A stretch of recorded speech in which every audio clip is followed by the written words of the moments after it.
Existem muitas vozes extremamente conhecidas na dublagem brasileira, e algumas delas, na verdade, são mais conhecidas pela pessoa que as está fazendo, de uma outra época, de um outro período talvez, de outros trabalhos. Vamos falar hoje, mais uma vez, sobre celebridades brasileiras que dublam. E esse título, na verdade, é meio ruim. Eu não gosto tanto dele, mas eu acho que você entendeu a ideia. Depois da vinheta.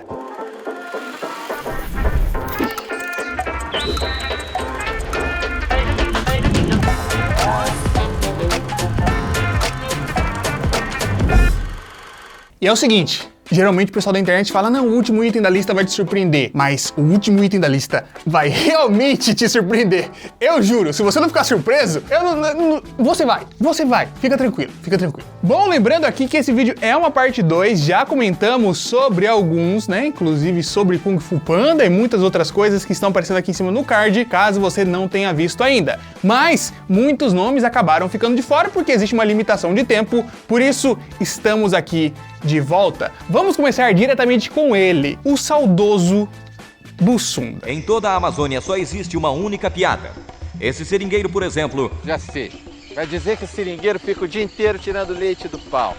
Não aguento mais isso. Bussunda, um grandioso humorista já falecido que fazia muito sucesso e era adorado por todo o público brasileiro, que fez ninguém mais, ninguém menos do que o Shrek. Tá falando... comigo? Ah, sim, eu adoro o trabalho do dublador atual do Shrek, né? Não tem nem o que falar, que é simplesmente maravilhoso. Mas o meu coração, quando eu assisto Shrek, eu busco a voz do Bussunda. Eu não ligo pro que todo mundo gosta. Ogros não são como bolo. Ele fez a voz tanto do primeiro filme quanto do segundo, e ele tem um tom, sabe? Um tomzinho ultra específico na voz dele, que consegue identificar fácil o personagem. Espera um pouco, como é que fez isso? O quê? Isso com eles foi incrível. É aquele tipo de voz que você escuta, você sabe a entonação que ele fala. A entonação eu sempre gostei muito porque, né, eu sou uma pessoa muito sonora. E aí, quando ele tem aquelas marcações de sílabas, sabe, sei lá, no Shrek 1, inúteis e ridículos, burros falantes. Tem uma coisa ali na marcação de sílaba que ficava muito fácil de identificar e era muito gostosa de ouvir a voz do Bussunda. Te falei, não foi? Você não vem comigo. Moro sozinho. O pântano e eu. Ninguém mais, entendeu? Ninguém! E assim, era um trabalho novo pro Bussunda, né? Já que ele era principalmente humorista, mas ele valorizava muito a dublagem brasileira e disse que fez ali com bastante carinho, porque sabia que a dublagem tem um nível simplesmente absurdo aqui no Brasil e ele queria corresponder a essas qualidades. Você faz o negócio e depois que você vai ver o resultado na tela. Então eu, até o final, eu estava muito inseguro e só depois que eu vi que as pessoas começaram a falar que ficou legal e tal, que eu dei uma relaxada. Por que você está me seguindo? E vamos para mais um filme dos anos 2000, vamos para Dinossauro. Nos últimos dias, eu já vi tudo o que você possa imaginar.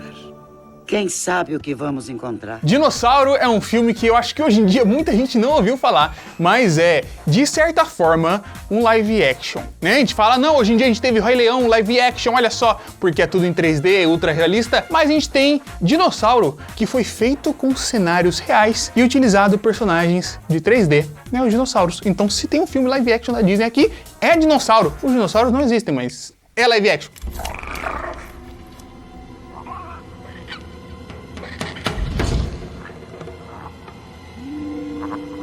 De qualquer forma, dentro do elenco de dublagem, temos duas pessoas ali extremamente saudosas e marcantes para toda a TV brasileira, Nair Belo e Hebe Camargo. Eu adorei ter feito a Beilene justamente por essa razão, porque ela se emociona com os momentos que ela vive naquele mundo. Elas fazem as vozes da Ima e da Beiline, né? A Hebe fazendo aquele dinossaurão gigantesco, com aquela voz mais suave, mais macia, tendo toda essa diferença, né, do personagem, daquele corpão gigante, que era aquela coisa grande, com aquela voz mais tranquila, mais gentil. Tenho a minha meiguice Beilene de uma maneira diferente, mas que me identifico muito com ela. Eu te criei.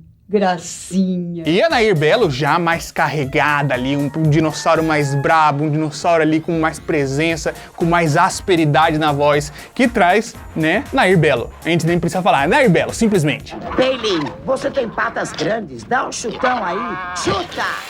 Seguindo, vamos para mais um cidadão que fez poucas aparições no mundo da dublagem, mas que são extremamente marcantes. Estamos falando aqui de Sidney Magal.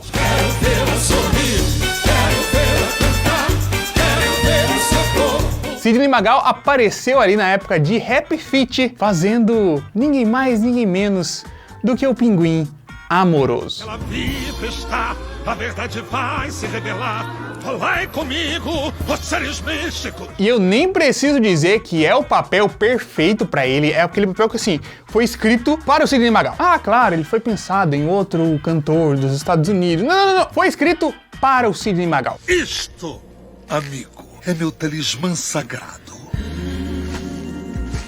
Aquele personagem com aquele tipo de presença, sabe? Que tem o lado, ele chama amoroso, tem o lado ali de ter vivido nos anos 90, aquele charme pras mulheres, pra não sei o quê, pra chamar a atenção, pra todo mundo tá ali em volta dele reunido, quase com um estilo de seita que tá sendo ali em torno do amoroso. Durante minha épica jornada de iluminação, até a Costa Proibida. E a voz do Sidney Magal, que vai ali intercalando entre, né, a dublagem falada e a dublagem cantada, é assim, é incrível, é incrível. É um marco, é um marco.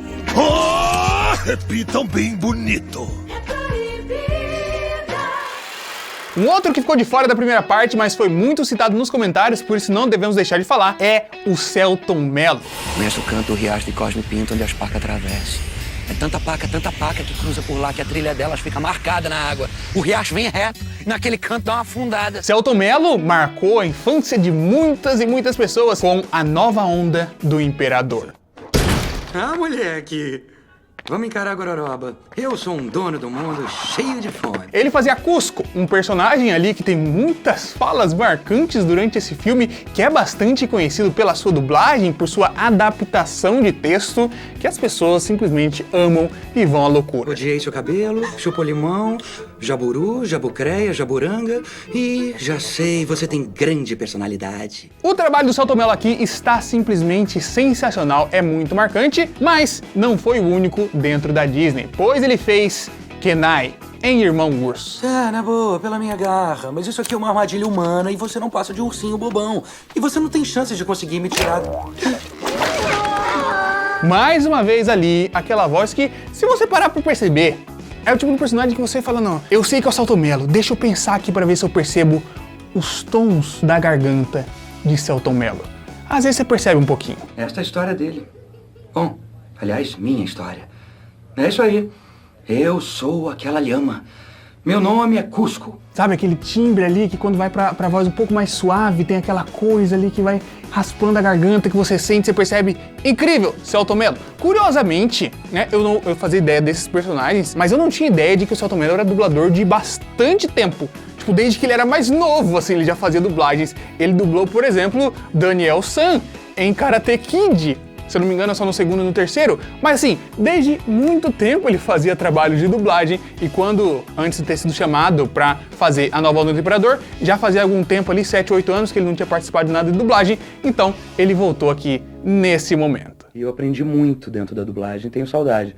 E foi ótimo poder voltar depois de alguns anos, quer dizer, eu não dublava há pelo menos uns 7 anos, 8 anos, talvez até mais um pouco. Agora tem 3 caras aqui que, assim, vão fora do comum, porque esse foi meio que o trabalho inicial deles com dublagem, por mais que fossem, né, atores bastante conhecidos aqui do Brasil, o trabalho de voz dele é simplesmente sensacional. Eu sou, assim, perdidamente apaixonado. Estamos falando de A Era do Gelo. O grande malvado tigrezinho vai ser deixado para trás, pobre tigrezinho. Sid, o tigrezinho vai nos mostrar o caminho. Temos Diogo Vilela, já extremamente conhecido da TV, já fez muita coisa, e mais coisa do que você pode imaginar desde sempre, fazendo a voz do Manfred. Quanto antes acharmos os humanos, mais rápido me livro desse babão fedorento. E do bebê também. Temos Márcio Garcia, apresentador, ator, conhecidíssimo também como um grande galã, fazendo a voz do Diego. Você é bem manso pra um tigre. Como é que é? Eu, por acaso, sou um assassino cruel. E por último, mas não menos importante, Tadeu Melo, que parecia ali em todos os cantos, fez filme pra caramba, fez muita coisa pra TV, amadíssimo, todo o Brasil, todo mundo ama esse sujeito, fazendo a voz do queridíssimo Cid. 3 palavras, precisa de terapia. Au! Eu gosto demais do trabalho que eles colocaram aqui. Eu lembro que quando eu fui assistir Era do Gelo no cinema, eu era desse tamanho aqui mais ou menos, foi Era do Gelo no cinema, e aí minha mãe comentou, o Diogo Vilela, o Márcio Garcia, o Tadeu Melo, eles estão fazendo a voz desses personagens, vamos ver, nossa, eu quero ver agora, sabe? Tinha um apelo extra ali pelas pessoas que já conheciam eles, e o trabalho é sensacional. Não, Mani, por favor, eu estou implorando, eu preciso dele. Ora, um cara bonitão como você. Falar isso da boca pra fora. Né, claro, né, dentro da área de dublagem, você precisa ser um ator, e eles já eram atores, já eram, né, extremamente experientes dentro da área de atuação, e entregaram um trabalho fenomenal. A Era do Gelo tem esse charme dentro da história. Caranguejos me mordam! Depois fica tudo bem, tudo fica alegria. E pra encerrar, eu sempre trago um aqui que surpreende. E assim, Stuart Little, bota a voz do Stuart Little aqui. Você parece um pouco um rato. Eu sou um pouco um rato. Sabe aquele ratinho, aquela voz... A voz do Stuart Little é uma coisa muito específica, né? Uma vozinha fina, uma voz mais gentil, uma voz meiga, até que cai ali pra aquele jovem, um jovem rato, uma criança que tá ali, né? Em situações da vida, sendo colocado ali, tudo mais. Ok. Quando eu descobri quem faz a voz do Stuart Little, eu fiquei em choque. Se você nunca ouviu falar, você não vai adivinhar. Estamos falando aqui... Não, parece que é mentira. Estamos falando aqui de Rodrigo Santoro. Rodrigo Santoro faz a voz do Stuart Little. Eu jamais, eu fiquei pesquisando, porque eu jamais acreditaria num negócio desse. Eu olhei falando... Aí fui, olhei outro site, olhei não sei o que, busquei nas wiki, busquei no histórico dele, busquei nos negócios de dublagem, busquei no negócio de dublagem gringo, tudo acreditado com o Rodrigo Santoro. Eu falei, meu Deus do céu, não é possível. Porque eu jamais consideraria essa hipótese, por mais que assim, é um trabalho incrível, ele tá muito bem, eu gosto demais da voz do Stuart Little, não tem nada assim, falar, não, incrível. É que é a primeira vez que eu me sinto em casa. Mas você sabe, eu nunca associaria com o Rodrigo Santoro, que, né, Rodrigo Santoro, Galã, Westworld, Xerxes, tantas coisas do mundo assim. Stuart Little, essa pra mim foi uma grande surpresa, Eu não entendo como conseguiu chegar. Qualquer Little no mundo acha a casa dos Little.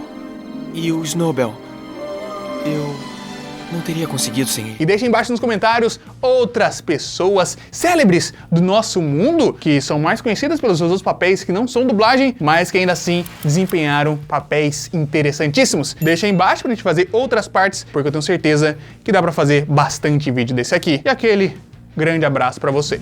Fui!